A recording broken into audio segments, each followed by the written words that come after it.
All right, welcome to the first episode of Priest Class. This is Sam, and I'm on the mic with my brother Jared. What's up? Today we are discussing the ambivalent world of The Simpsons. I say ambivalent because I have extremely positive feelings about this show, and also extremely negative feelings. So we have a lot to discuss. The idea of Priest Class is that you are now in session. We're going to teach you about the priests that create the popular media, popular culture, that ultimately conditions the next generation of people. So let's do it. All right. So let's start off with you, Jared. Can you just tell me who you are, how you came to know The Simpsons? Who I am and how I came to know The Simpsons. Yeah. Okay. Well, The Simpsons came out when I was... Fuck this squeaky ass chair. I don't know. 5 or 6 years old. Do you remember watching the premiere? See, it came out. No, I don't. I didn't watch the premiere. It was like the merchandise was out. The merchandise was out already, and The Simpsons was already on, and they were showing reruns of the first season. I think. So they were showing reruns of the first season, 5 or 6. Was this 19? So you were born in 88, so 1992 maybe 93. Mm-hmm. Well, we could look it up. Yeah, because the first season was 1989, and yeah, the first season was in 1989. Yep. Okay, so then that doesn't make any sense then, because I was born in 1987, so when I was 5 or 6. Oh, 7. So that 92, 93. Yeah, so I was 2 years old, and it was 92 or 93 when I was first aware of it. Yeah. Yeah.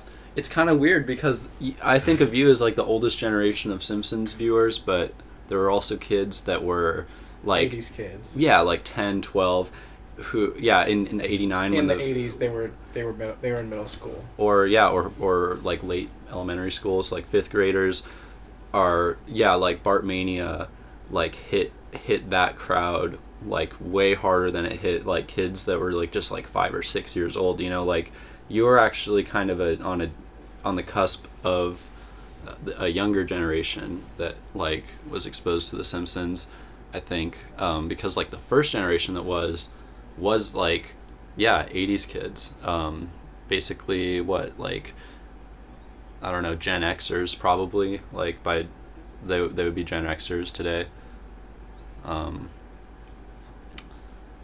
Yeah, so I want to know what was the 90s like with the Simpsons, in relation to The Simpsons. Didn't you tell me that, I don't want to name names or anything, but there are people that you knew that that kind of saw the characters as role models or some shit. You had a friend that wanted to be Bart Simpson. Yeah. Yeah, when the Simpsons started, it was all about Bart. Bart was everywhere. And it wasn't about Homer. It was about Bart. It was fucking do the Bartman. Yeah, it was do the Bartman. Bartman was what were the things that was about Bart? It was he rode a skateboard. He had a slingshot in his back pocket. He spray painted shit. He spray painted, graffitied stuff. He said, "Man." He said, "Who the hell are you?" Oh yeah, that's pretty sick, actually. Did you hear about that? The whole who the hell are you Simpson. T-shirt controversy. They did a Simpsons episode. Oh yeah. Where there was a T-shirt that was banned in schools, and it was Bart Simpson that said, "Hi, I'm Bart Simpson. Who the hell are you?" And it was banned. Oh my goodness. Oh my goodness. Well, yeah, the 90s... And then they did an episode. Remember the episode where he's, down with homework, and then everyone's like, down with homework, because of the T-shirt? Yeah. Yep. They're making fun of things that, that they created, the phenomenons that they... yeah, okay, so yeah, I wanted to actually talk about... We were talking about this earlier. So, if you don't know, The Simpsons started as a short skits that would play as like on the bumpers of this TV show, the Tracy Ullman Show. That was like a sketch comedy show for the brand new Fox network in the late '80s. They were trying to do like edgy kind of like hip programming to kind of compete with I don't know, like Saturday Night Live or like I don't know, but yeah, it was like the most like kind of like raunchiest like thing on TV. I think was like Fox. At least Fox was trying to broadcast that image, and they had of being more secular. Yeah, like kind of going away from the '80s TV shows that were all about like sitcoms about families and like that kind of reaffirms like the traditional nuclear family. Wasn't Married with Children out before The Simpsons? Yeah, think so. Yeah, it was, and like Simpsons was kind of a parody of, because Married with Children was kind of like a parody of those family shows, and then Simpsons was like an animated kind of version of Married with Children. Yeah. And like the woman who played the wife on Married with Children went on to voice a Matt Groening show, Futurama. So there's a connection to Married with Children from Matt Groening. Which character? Remember Leela? Leela. Leela from Futurama is voiced by the wife from Married with Children. Nice. So it was like Married with Children came out, and then The Simpsons was kind of doing the same thing that Married with Children did. Yeah. You should look up Married with Children. Well, actually, I kind of wanted to just play this because first of all, I wanted to say just that connection you made with the Tracy Ullman Show, which is that it's a live action sketch show, or there's a host, and then there's sketches, and then they also play cartoons, which is The Simpsons. And in the world of The Simpsons, there's a TV show, Krusty the Clown, where there's a live action host, Krusty the Clown, and then he plays like fucking cartoons. He plays shorts. Yeah. Itchy and Scratchy, like the way that the Tracy Ullman Show used to play The Simpsons shorts. Yeah, that's really interesting. I never thought of that. I mean, The Simpsons would play. I mean, the Tracy Ullman Show used to play The Simpsons shorts. Yeah. Yeah. But also, just to kind of put into perspective, like Bart Mania and Simpsons Mania. This is an album that came out in 91, I think. Yeah, 1991. The Simpsons Sing the Blues. They had two albums. In 1997, they came out with the Yellow Album, but this is really the raw shit. The raw shit. Yeah. The production on this is surprisingly good. So yeah, all of Bart's tracks are like Michael Jackson production quality, and Michael Jackson actually does backup vocals on this first song, which is Do the Bartman. And I'm just gonna skip ahead so that we don't get copyrighted or anything.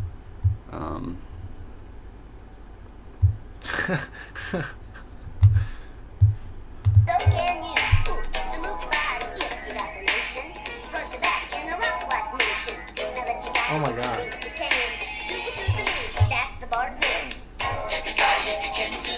That's Michael Jackson. Wow.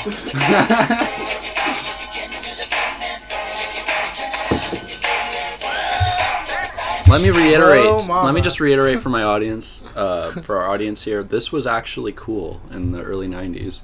This was actually cool. Michael Jackson was actually. I didn't hear about it. Actually insanely cool. When I was an adult. But 91, you were like 3, right? Yeah, I mean, or no, 4. but back even when all the Simpsons merchandise was out, I guess that was like back when I was too young to even understand, even comprehend what.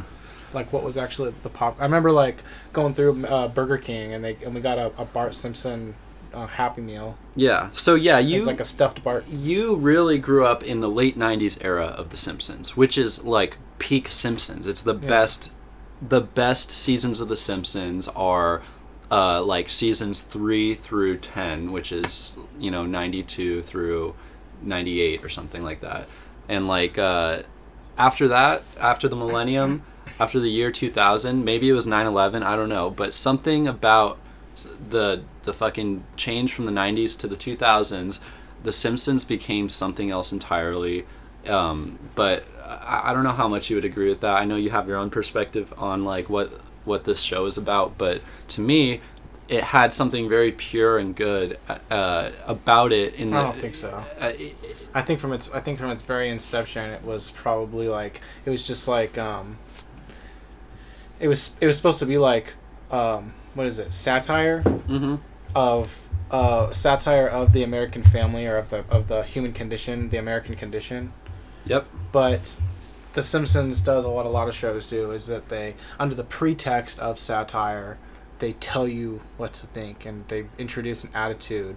It's like they make fun of a situation that, like, from a perspective, as if to give you a solution, like kind of like a dialectic, like you know what I mean, like here's a problem that we're going to over exacerbate in cartoon form and try to make it look like we're satiring real life. Yeah. And the way that jokes and then Lisa Simpson will be there to say, well, that's why we need universal health care.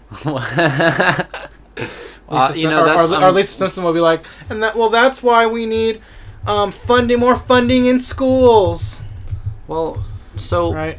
I do want to talk about this because I think that there's a change in Lisa's character that's very sinister and is talking exactly to what I'm saying, which is that the show changed at a certain point. And you can see that by the way the sentiments, the political beliefs and sentiments and like philosophical ideas that Lisa has in the earlier seasons come from that of somebody who has like a strong working class or like low to the ground kind of like empathy and egalitarianism for everyone. Like in Moaning Lisa, I don't know if I can find the clip, but there's a part where she where her teacher's like her music teacher's like, stop playing that solo, we're doing a patriotic song, and she's like, but jazz is what like America's all about. When I'm playing the blues, I think of the family sleeping in their car, and I think of the Iowan farmer who can't, or whose land has been taken by the government, and I think of and he's like, okay, just no jazz, you know. Like, and then like another part, you know, probably the most famous one is that one where she's like, where Patty and Selma are like, hey, I wonder where Homer is. Probably in a bar. You know, and then she's like, I wish you wouldn't like speak down on my dad or degrade my dad in front of me, because he, you know, as flawed as he is as a human being, he does serve as the only role model for masculinity in my life, and for you to disparage that is to just to disparage my own development or something like that. And like, so she makes these really good points, like, there's a really good like what's it called, familial piety in her attitude there, where she's like, you know, I want to honor my parents because they are, you know, like the whole genius child who is like plagued in a hellish world has been a theme of Matt Groening's earlier comic, Life is Hell. If you ever read it, it's just called Life is Hell, and it's like a bunch of bunnies and really badly political. Drawn. Yeah, it's super political. Well, I mean, but the main story though, like of the comic I read, because it's just a short book called Life is Hell. I think is there a sequel, Life is Hell 2? Actually, I think it's Life in Hell. Life in Hell. No, it's Life is Hell. Nope, it's in. No, it's Life in Hell. Yeah, and then there's others that are like ... dot in hell, like Love in Hell, shit like that. But yeah, I could have sworn the one that I read was Life is Hell, but maybe that's a Mandela effect thing. No, I'm just playing. Yeah, I'm just playing. I don't think. Okay, that's I also blame Nelson Mandela. No, I'm just making fun of that. I'm not like promoting like the whole Mandela effect like thing. Parody, satire. But anyway, in that comic, the main story is he has a kid with some girl that he just met and fucked, and then the kid is like kind of a combination of Bart and Lisa. Like he's like a devil. He's he's he's the kind of like what is it, like starts fires and like yeah, Hellspawn. Yeah, like a Hellspawn kid, and also he's like one of these kids that asks like inquisitive like questions that are beyond his age. Right. Okay. Right. Wait, are you talking about the two gay guys with the? No. Okay, Jeff and Akbar. Okay, no, because they have like little mini Jeff Akbar kids at some point. How did they even have kids? It's adoption. Come on. But they had kids exactly like them? Yeah. You adopt children that look exactly like you. That's how adoption works. No, I'm trying to find... It's not Life in Hell. It's actually, like, something else. But Matt Groening had some extremely, like, political, like, left-wing kind of political comics. I'm going to try to find some. But, yeah, like, that all gets channeled into Lisa. Like, for example, this song. People have talked about... Yeah, people have noticed the change in Lisa's character. But she goes from being somebody who has a sort of, like, working class social democrat... Like, if this song... Working class social democrat. As in, this is a pro-union song right here. No, listen. Lisa was... Lisa wasn't always a liberal. Not a liberal. She became a liberal. There's a difference between leftist and liberal. She started out more leftist, as in class struggle. This episode is about how they can't afford braces for their little girl because we live in a system where healthcare must be bought through insurance. And the union has to collectively like fight for better healthcare provided by their workplace, and that the shit gave me goosebumps as a kid. But we have the power.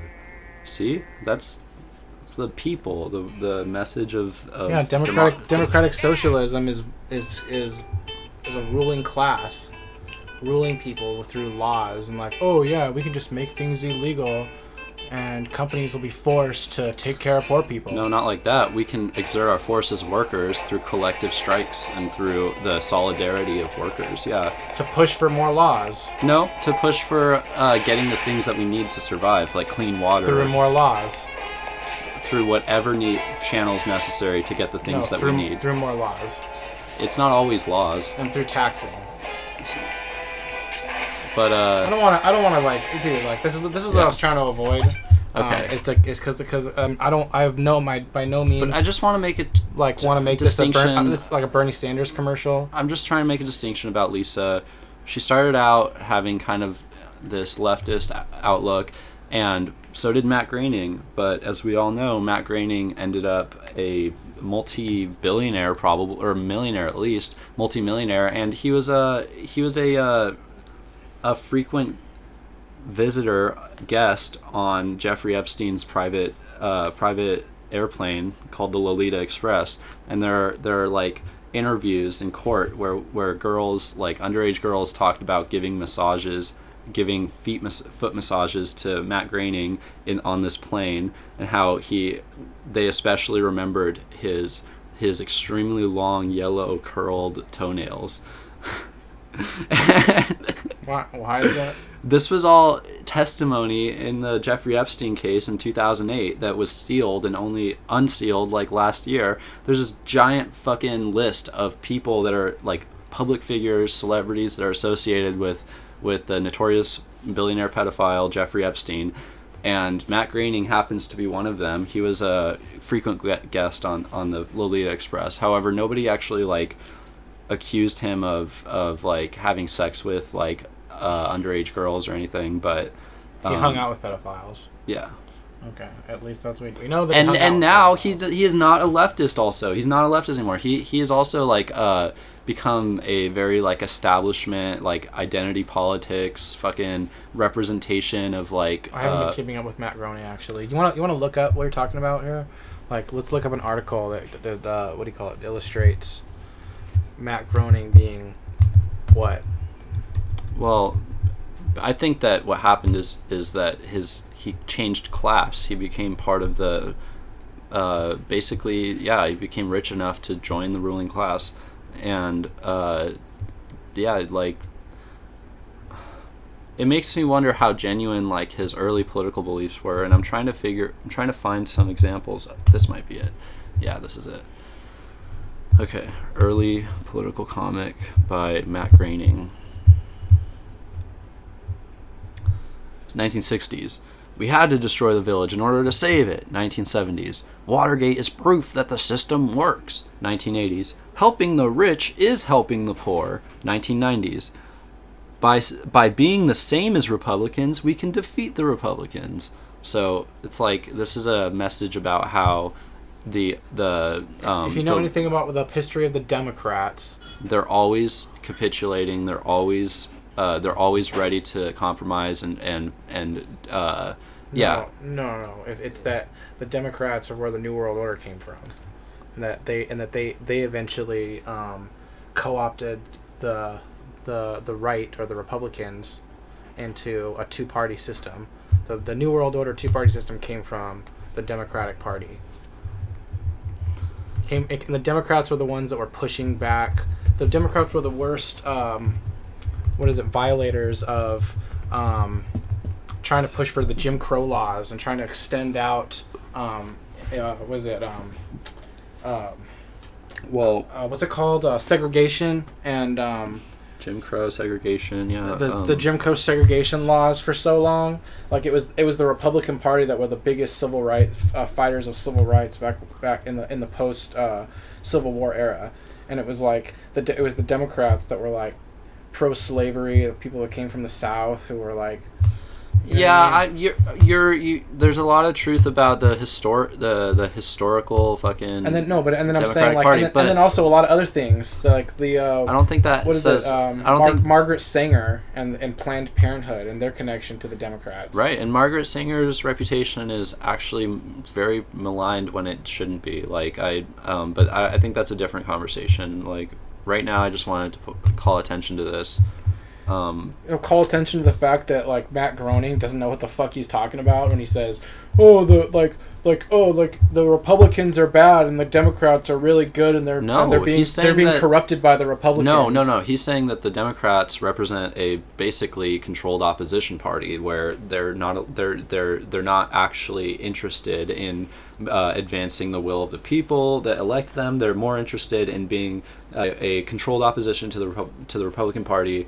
Or both are controlled opposition really to the will of the people. No, they're controlled opposition to each other. Yeah, but also. And have you ever noticed that like if you're gonna talk about this, have you ever noticed that like whenever you promote one, you're actually promoting the other as well? Like I don't think so. Maybe you're right, but I'm not a Democrat. I'm not a liberal. Okay, I'm a fucking leftist. But let me just say this. Critique the liberals just as much as I critique conservatives. Let me just say this though. Every time someone advertises Donald Trump, they're advertising Hillary Clinton and Bernie Sanders. And every time anytime anyone advertises Bernie Sanders and Hillary Clinton, they're propping up Donald Trump and all the fucking Republicans everybody hates and whatever. You know what I mean? It's like you're supposed to watch one, and if you're whatever you are, it's designed to push you more that way and hate the other one more. So like anything that anyone says that pisses you off, it props the other one up. Or vice versa. Anything the person says that you hate or that you agree with. The Simpsons, everybody. It props the other one up as power in your life.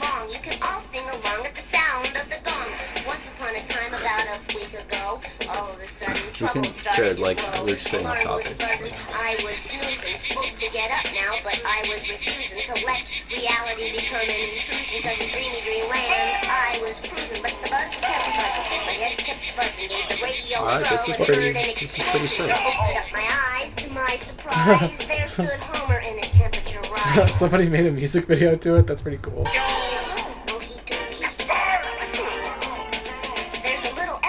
To my tale of sadness, I was by his royal dad. This is a real music video. This is not a fan creation. Inside Jake's barber shop, I said, "Please, sir, just a little off the top." Dude shaved me bare, gave me a lollipop. So on my head, there's nothing but stubble. Man, I hate being in deep, deep trouble.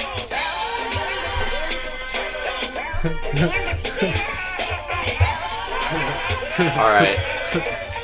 No, basically, Folks, we are in deep waters here talking about The Simpsons, and we kind of got steered off talking about electoral politics, which I really don't want to fucking do. So okay, but I know you don't. But let me just read this. This is not about Democrats or Republicans. This is about pedophiles. This is about pedophiles. But it's also about how The Simpsons has shaped liberal views. Okay.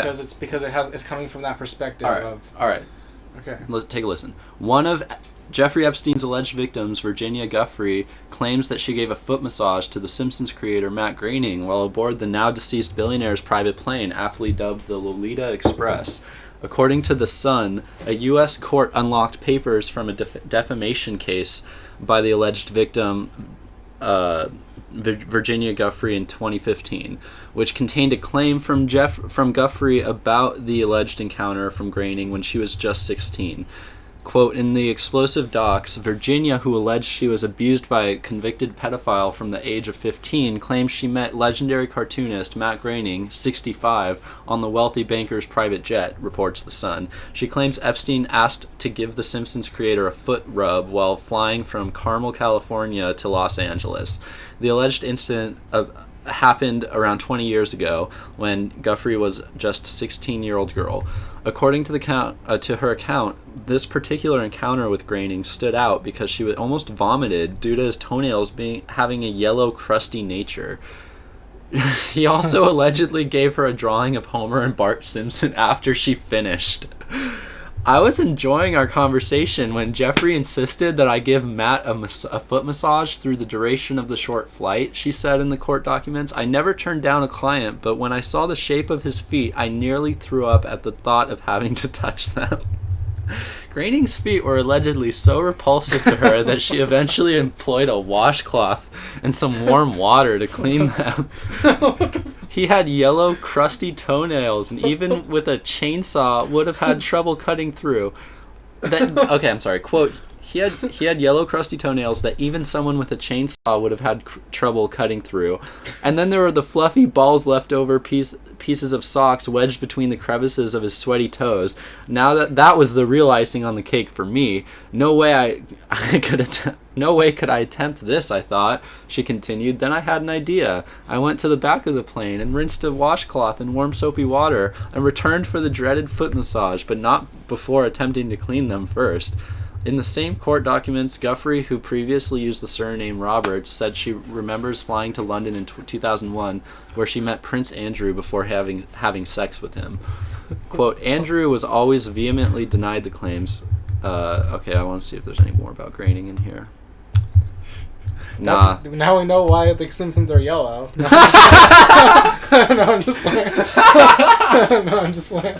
That's what it sounds like. If somebody was just tuning in and they're just talking about yellow feet, they're just like, what the fuck are they trying to say? Like that the Simpsons are yellow because of Matt Groening's yellow feet? That's right. Yellow. Simpsons. Toenails. Matt Groening. No, apparently somebody probably I don't know whose idea it was, but somebody said make the characters yellow because it'll stand out when people are flipping channels or something like that. Mm-hmm. Can you believe that they let this be a chalkboard gag? I cannot believe that. Remember when they said that they showed that in an episode? Did they ever? No. I don't think they ever would. Yeah, it was before 9/11, so nobody knew what it meant. Shut up, Sam. Sam's making fun of predictive programming. No, I'm not. I'm laughing with it, not at it. But I mean, like, you don't think that there's that the creators? I think there's something to this image, honestly. Yeah, I mean, like the 20th Century Fox puts things in their episodes that then just becomes news articles later. Like they have these news stories all fucking planned out or some shit. Right. And they where else can we go with this? I wanted to ask you. Wait, hold on. I just wanted to get to the definition of predictive programming. Predictive programming, the purpose of it is to introduce something that you will find that later you will accept because you've seen it before. That's the whole thing. Something when you hear something for the first time, you'll accept it more because it's familiar to you. No. When you hear it for the first time, you don't accept it. But when you hear that same thing many times, I'm saying when you hear the story being reported as like news for the first time. And not just... But, and not just, because you had the reference in your head, yes. you accept it. I see what you mean. Okay, yeah. Yeah, I see that, yeah. That would be wild if this was being used, if this like was like a psychological tool or something. But that's what I'm saying. And many people say that the Simpsons have done this many times. We could actually look up articles. Right, yeah. Actually, let's talk about that. Let's fucking... Because that's a huge topic of like this kind of... But before we do that, conversation on The Simpsons, you know what I mean? Before we do that, can you just like recount that dream you talked about? That really is like the center. I want to like center this because I think that it had a lot of like intuitive content in it. So you had this dream about The Simpsons when you were a kid, right? Yeah, when I was like not when I was a kid, oh, but when I was like in middle school, and I was like. I had a dream, and I had this dream where I was in the world of The Simpsons, but it wasn't like The Simpsons characters. It was like the people of my life as Simpsons characters, like in the style of the style of The Simpsons, but not like cartoony, but like it was like I don't know, it was like a dream, so it was just weirdly. Maybe like those like. It was weirdly everybody was yellow. Those like rubber action figures of The Simpsons. Like that. It was like it didn't feel like it was a cartoon, okay. but at the same time it was cartoony. Yeah. So it was like everybody was yellow and like, sort of drawn, but also like believably like real, and it was more, and it wasn't really like something happened in the dream. It was more like, just like this horrible horror of realizing that, We're done.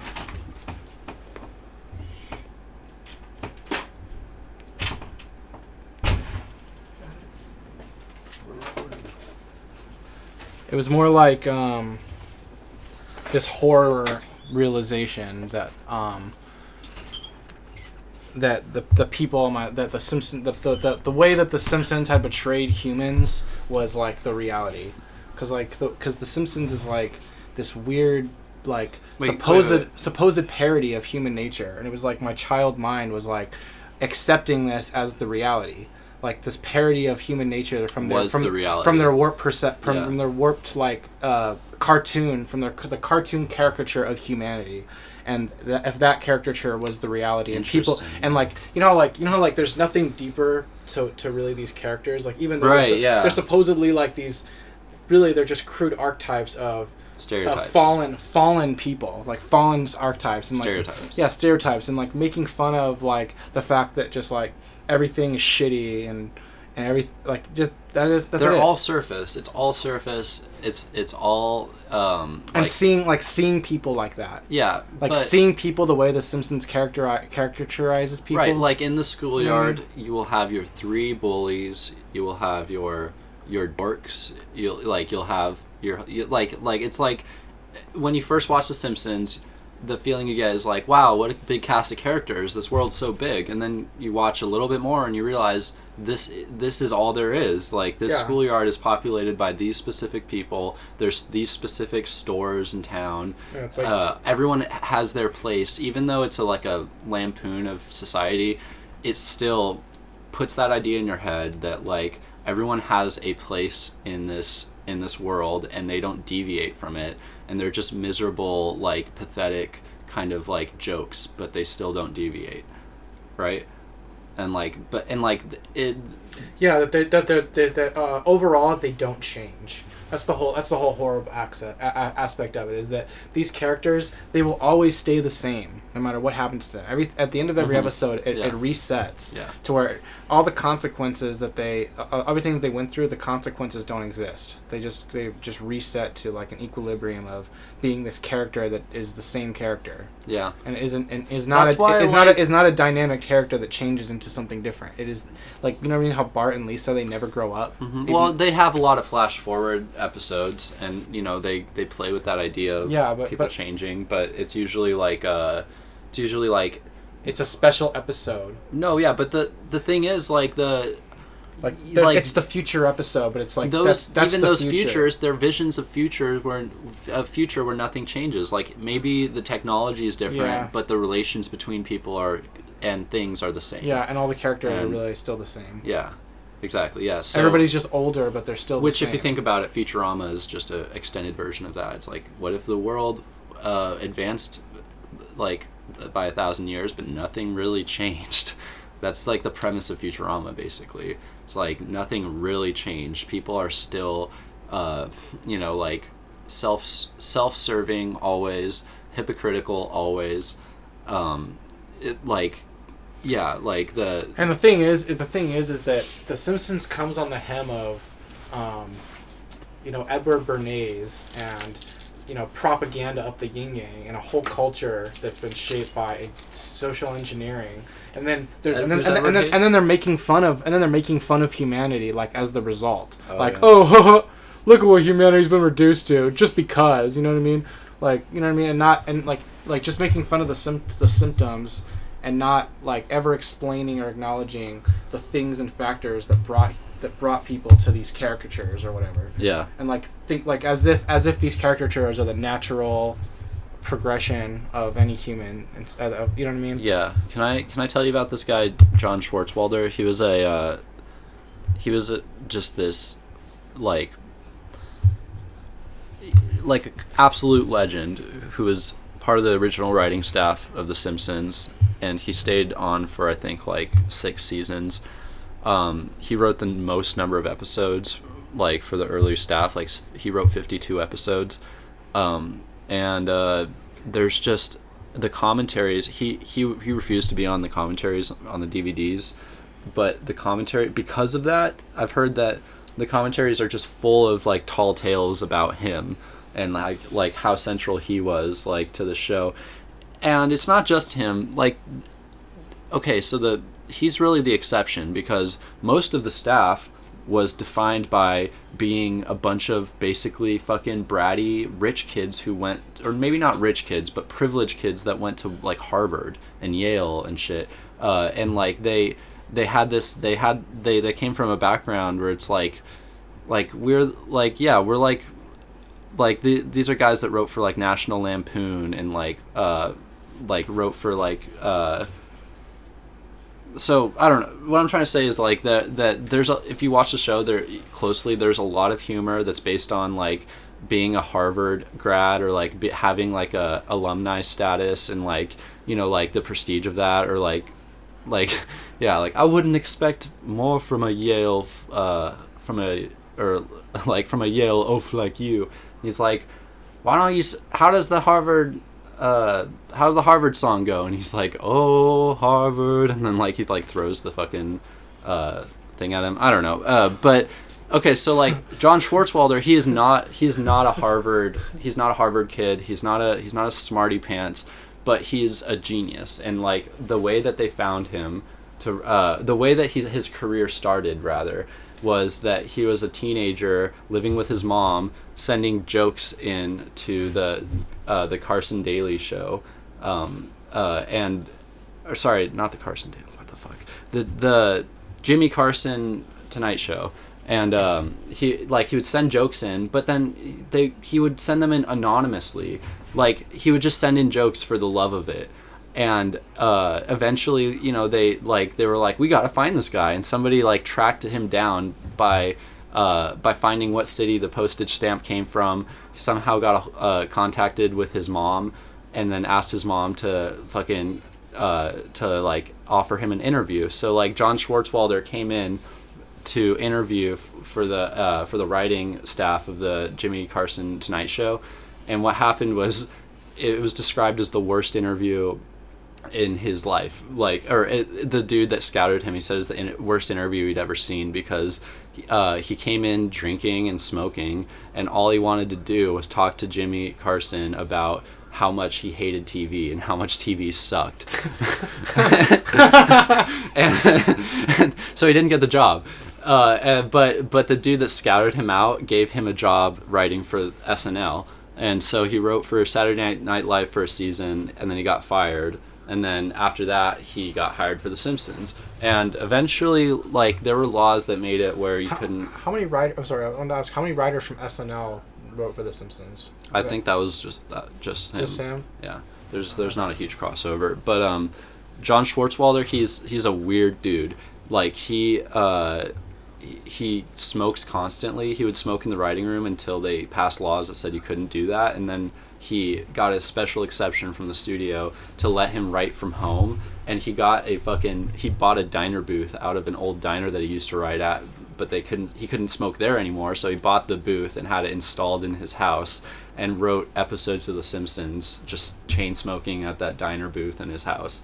So he's a weird ass dude. After he fucking stopped writing for The Simpsons, he's something like 70 or something now. He lives with his brother. He writes novels that are like humor, like comedy kind of novels.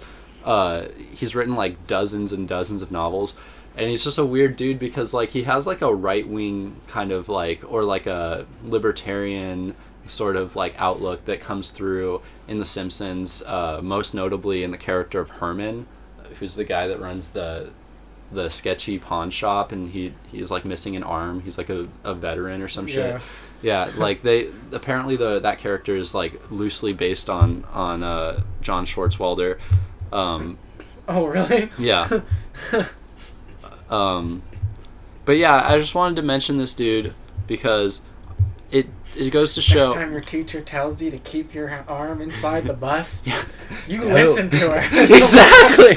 He wrote that episode, and like that Bart the General. Yeah. So like that episode is literally about how do you deal with a bully. You assemble an army and you go to war, and like that's how you deal with a bully. And like it's funny because I heard that like Matt Groening didn't realize that was the sentiment of the script until like they were already like in post-production or some shit. Like he didn't, so he tried to add in like some anti-war kind of like stuff in there, and there is like some things, but for the most part like he like yeah, it's like that episode has a very like sort of like this American weirdo individualism about it, and like that's who John Schwartzwalder is. And it's funny how like, you know, like early, I think that might be like part of the heart of the early Simpsons, is that there are these geniuses writing for it, and they all have different perspectives and different like political beliefs, but they all agree on humor. They all agree on like what a biting joke is. And like and so just one other detail about John, he would sit in his chair with a stack of Reese's cups on each arm of the chair, like going up, and he would just slowly eat one by one, like each Reese's cups throughout the day as he smoked and fucking like this dude is weird. Yeah, and he's like misogynistic, like he has like, you know, like kind of like a bad view of women, or like kind of, you know, doesn't think much of them. And the early Simpsons also, yeah, sounds like sounds like he's part of the My Freedom movement. Like he wants individual freedom for himself, but not anybody else. Maybe, yeah. That's why he fights for like freedom laws. Right. If there is such a thing. Yeah. No, but yeah, that's just one other thing, is that part of this whole like kind of like boys club, or like Harvard fucking boys club, is like intentional. Like the Sam Simon, he was the one that like hired all the writers for the first season, and he said that he intentionally didn't hire any women writers. He just wanted it to be men. And like from today's standards, it's like, wow, that's fucked up. But like there's something magical about having like a horribly smelling room of maladjusted young men who are creating like the most popular content on earth or some shit. Like there's, you know what I mean? Like it's such a smelly boys club in the first say like 6 or 7, 8 seasons, and then after that, yeah, like the writing room does open up to women, and that might be part of what changes the tone of the show, is that it's not such a fucking boys, you know, it's not such a fucking frat, like yeah.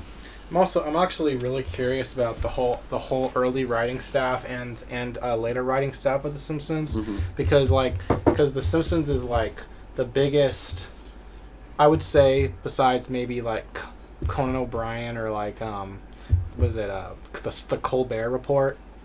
Conan O'Brien was a writer on The Simpsons. Yeah, exactly. Yeah. So I'm saying like these talk show hosts, especially like David Uberman. What's his name? David, what? What's that guy's name? Oh, David Letterman. No. The guy, something Oberman or something Keith like that. Olbermann. Keith Olbermann, right? MSNBC political pundit. Yeah, Okay. like these talk show hosts that pretty much tell people their views to them. Oh yeah. And then sometimes people like Stephen Colbert in the Colbert Report, just like the Simpsons, under the guise of satire, Right. they'll tell Does you the same thing. They'll Tell you what to believe through jokes. Tell you what to believe through jokes. Yeah, exactly. So it's like, but I would say that even amongst all the talk show hosts, the Simpsons is the most influential worldview shaper of that time. Okay, so let's identify some of the like it was- key primary okay, so wait, points of ideology that's pushed by the Simpsons. Well, but I also want to make one of the key points that backs up this claim is that when the Simpsons first started, it was under the guise of cartoons for adults, but it was marketed to kids. Yeah. And there's a whole line of Bart being like the central protagonist in the first few seasons, and what was being advertised the most was Bart. And especially in the video games, which we might have time to get into. Yeah. But the games were fucking weird. Yeah. The Bartmania was the Bart games, and also like I was trying to do research on Acclaim because Acclaim is an American publishing company, and they would find studios to create licensed content, and there's a lot of mind control in their games, like especially in the Bart games. Okay, yeah, let's talk about that. So, like for instance, I just watched a review. Did you watch that video on the virtual Bart? Yeah. So so this machine that he's strapped into, it looks like Clockwork Orange shit. Remember, it says victim, it says like need a victim. Yeah. Or whatever. Here, wait, I'm gonna just look that up. Virtual Bart. No. So the first mini game that she plays is the one that's like what is it like? Like formative childhood experience simulator, where you become an infant in your childhood and you relive events that look rather traumatic, actually, like being thrown out of a window. So what the fuck is that? Or like the pig farm. Oh yeah, where you play as Bart as a pig, and you're in what's it, Krusty's ham factory? Krusty's ham factory. You're trying to free all the pigs. And Krusty's pig farm. Yeah. And it's like a slaughterhouse. Yeah. And it's like, that's really fucking dark. Yeah. Or how about the one that after that? What was it? Man, I wish I could remember.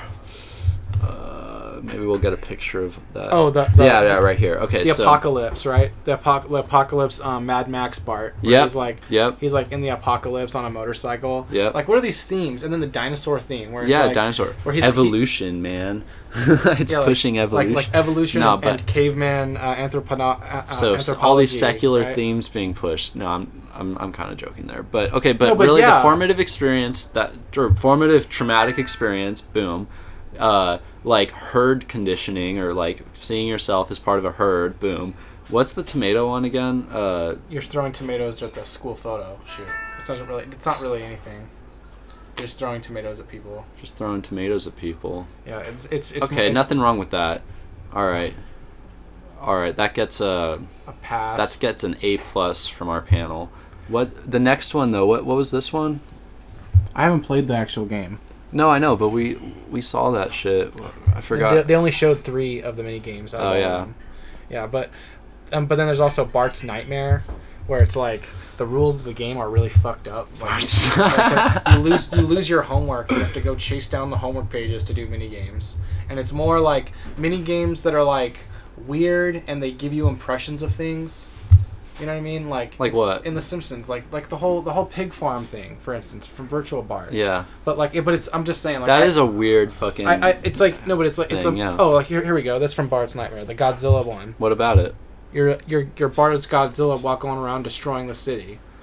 That's like, I mean, it's like the monster movie trope of like. You know what I mean, okay, I want to believe you're fucking whatever you're saying, but because I like believing sinister shit, but you're gonna. I don't think all of it is necessarily sinister, but I'm saying that there is a predictive of programming no, element, not necessarily predictive programming, but like an attitude setting, like just like how the show like it's because Bart Bart's a child, exemplifies this attitude that like it's hard to think of a more pure, more archetypal example than Bart of like the 90s updated version of Dennis the Menace, who's like who's like way too cool to like buy into anything basically. He easily buys into like consumer products like Krusty the Clown. He's easily fooled. Yeah, he's easily fooled. He's dumb. But yet he isn't fooled by the things that it's trendy to fucking see through, like authority. He's not fooled by authority. He fucking sees right through it. Whenever there's a no, not necessarily. He sees through authority. He's just a rebel of authority. Yeah. Yeah, I mean, yeah, because he ends up being a pawn. Like a big joke in The Simpsons is how he'll faithfully and blindly buy whatever product Krusty sells. So that's being a fool to the fucking corporate authorities. But like whenever there's like a figure of authority in front of him, like somebody who's, you know what I mean, like that, like he can see through that and like doesn't play that game, and that's cool. But yeah, it is like it is weird that he's like such a fucking. It's okay. Look, his role model is Krusty the Clown. Krusty is a comedian. Okay, and comedians, they make fun of things. Yeah, that's what Bart does. Yeah, he makes fun of stuff. Yeah. Right. Yeah. And he he likes to put authority figures on the spot and humiliate them. You know, like. Yeah. So yeah, it's an attitude he's a comedian and like a hellraiser, a troublemaker. Yeah. You know? I do want to point out some things though about Bart. But he's also like supposed to represent us and our experience as a child experiencing the world and the attitude to take about it. Something that I resonated with in like when I was a kid watching The Simpsons. There's actually a few things that with Bart specifically that really like deeply resonated with me. I don't know if it's like what it's like. Yeah, I don't know to what extent I was influenced by this, but there's two examples I can think of. The first one is like in season 1 of The Simpsons, there's the episode Bart Gets an F, where he like in order to not repeat the 4th grade, he actually genuinely tries his best to like get a good grade and study, but like against his best intentions are the just sheer force of his bad habits, you know, like getting in his way. Like his eyes can't focus on the book. He just like instinctively cannot focus on the book. He has like a severe case of ADHD.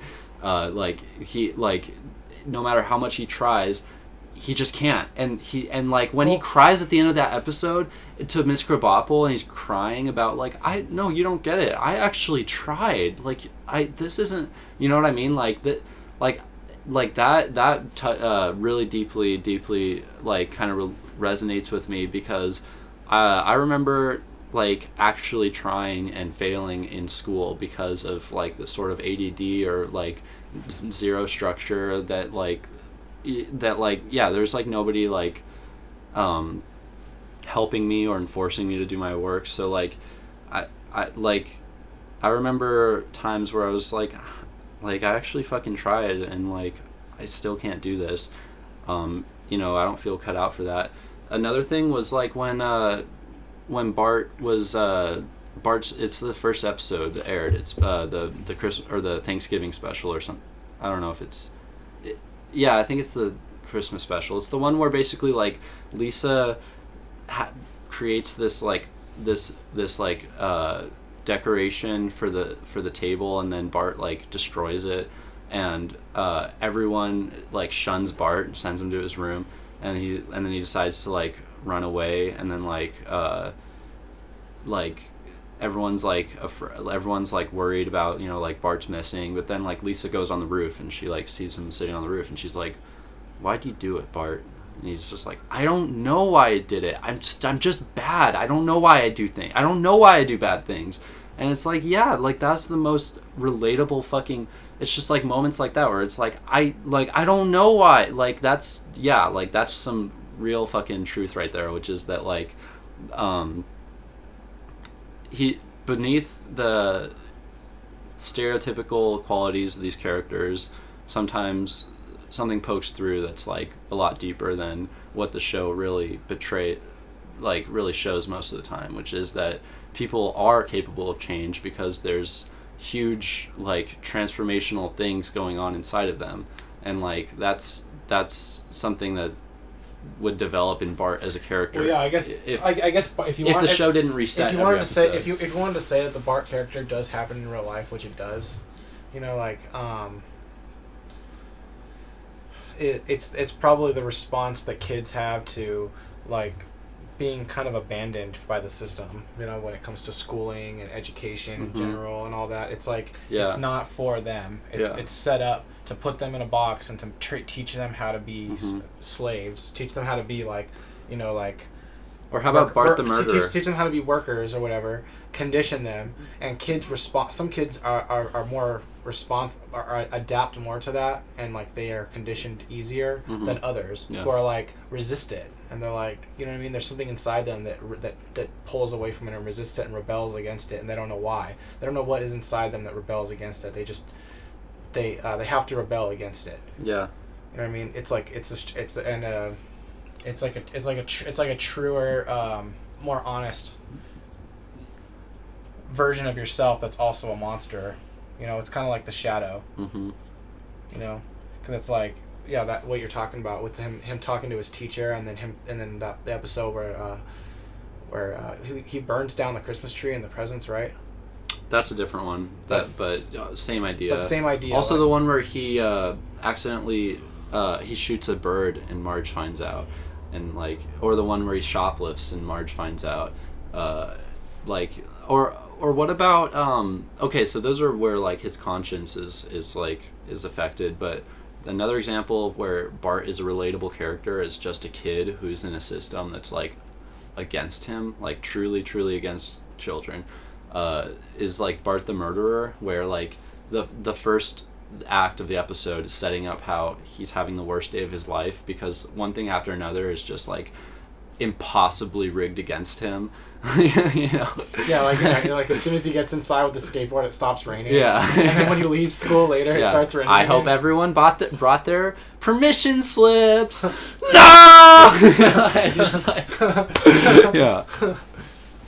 Fucking yeah, like that's a system that I remember feeling as a kid. Like my first few days in first grade was like, is this really how bland and lifeless and beige my life is now? Like, do I really have to line up and wait, that's why the and like fucking wait for lunch that is gross and like and fucking do I really have to like play on this disgusting wood chip sun drenched playground that's like there's no shade and it's like you know, it's just like that's why it's so sickening to me is because there's some, it's like Simpsons came off as cool because it offered us perspective that wasn't being portrayed anywhere else, that was like truer than anything else. But at the same time, all it was doing was it was showing us validation of our observations of the shitty aspects of a culture, and then offering the attitude about it. You know, telling us the attitude that we should have about it, because no one else acknowledged those things. You know what I mean? So it was like we to hear validation in the form of a cartoon showing us the crappy parts of life, like the DMV and stuff like that. Yeah. And then portraying it exactly. And, that's you know, why it was so popular. The power of satire, right? Mm-hmm. Because there is true satire, even though there's also like they use satire as a weapon. I think what we're getting at is that satire is a powerful tool, but ultimately what it's doing, it's not just lampooning one point of view, it's also always promoting some other point of view. No, but not always, because the core heart of satire is catharsis. Yeah. Catharsis is the releasing of suppressed emotions. Yeah. Through the viewing of something something that portrays that validates that or evokes it. Validates and evokes that. Yeah. And there's something real that to that. And then using satire and the catharsis that it creates to lie to people is like, it's so sickening, cuz the Simpsons the Simpsons did have a lot of true things to say, but it was also just making fun. It was also making fun of a culture that they were a part of. You know what I mean? It was because of programming like The Simpsons that the culture was like that, and now they're gonna make fun of it in the same. Like, that's why I fucking hate it too. Yeah, no, yeah, that might be why. This kind of programming is what created this culture that you're making fun of. You know what I mean? Right. Yeah, it's not the one that did it, but it's part of the system that did. Like, it's part of the industry and all the writers and like the whole exactly. Yeah, like a truly subversive point of view would be directing that satire, that venomous humor at the real at the social engineers that perpetuated this. Yeah. And if you're gonna make fun of the cattle, you should make fun of the master too. Boom. You know All right, there we go. That's the summary. So at the end of every episode, I would like to kind of summarize what are the points of conditioning, and then also I want to summarize the things that are being programmed, but also the ways to deprogram yourselves. I don't think we even got deep enough into it, because Wait, I want to hear this. There's a lot we didn't talk about. Okay, well, maybe we can get to it again, but I think that it's a good place to wrap up is that point that they're ultimately programming us to accept a version of reality to normalize this reality that they're satiring. That they themselves are creating through the satire. It's sort of a it's sort of like you can sell a lot of lies if there's truth mixed into it. And the reason the Simpsons is so popular in the first place is because it had a healthy dose of truth mixed into the satire that was cathartic for people. But mixed in with that was a whole lot of ideas, or a whole lot of programming about how you should see the world, and that kind of programming goes on to actually create the world, and so a superior satire would be aimed at the actual ruling class and not just the herd. So it would be aimed at both and making fun of the whole condition, not just half the condition. So, and maybe I want to end on this because this is extremely relevant. So this is a track off of the first Simpsons album, The Simpsons Sing the Blues. I was just listening to this today, and there happens to be a song on here that is by Montgomery Burns, the owner of the nuclear plant, and he's kind of the avatar for the ruling classes, or the rich guys is Monty Burns.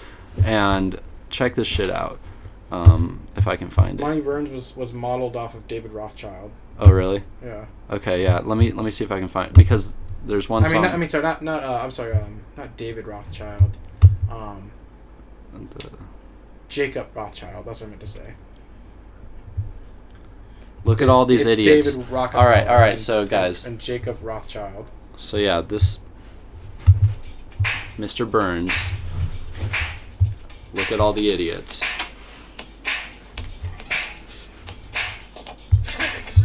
Turn on the surveillance monitors. Yes, sir. It's worse than I thought. Each morning at 9, they trickle through the gate. They go home early. They come in late. Reeking of cheap liquor, they stumble through the day. Never give a thought to honest work for honest pay. I know it shouldn't vex me. I shouldn't take it hard. I should ignore their capering with a kingly disregard. But look at all those idiots. Oh, look at all those fools. An office full of morons. A factory full of fools. Is it any wonder that I'm singing blues? You should put up a picture of Jacob Rothschild. I'm just Like kidding. this, while that's They playing. make personal phone calls on company time. They Xerox their buttocks and guess who pays the dime? Their blatant thievery wounds me. Their ingratitude astounds. I long to lure them to my home Oh, wow. and release the hounds. I shouldn't grow unsettled when faced with such abuse. I shouldn't let it No, but like, I always thought it was Rupert Murdoch.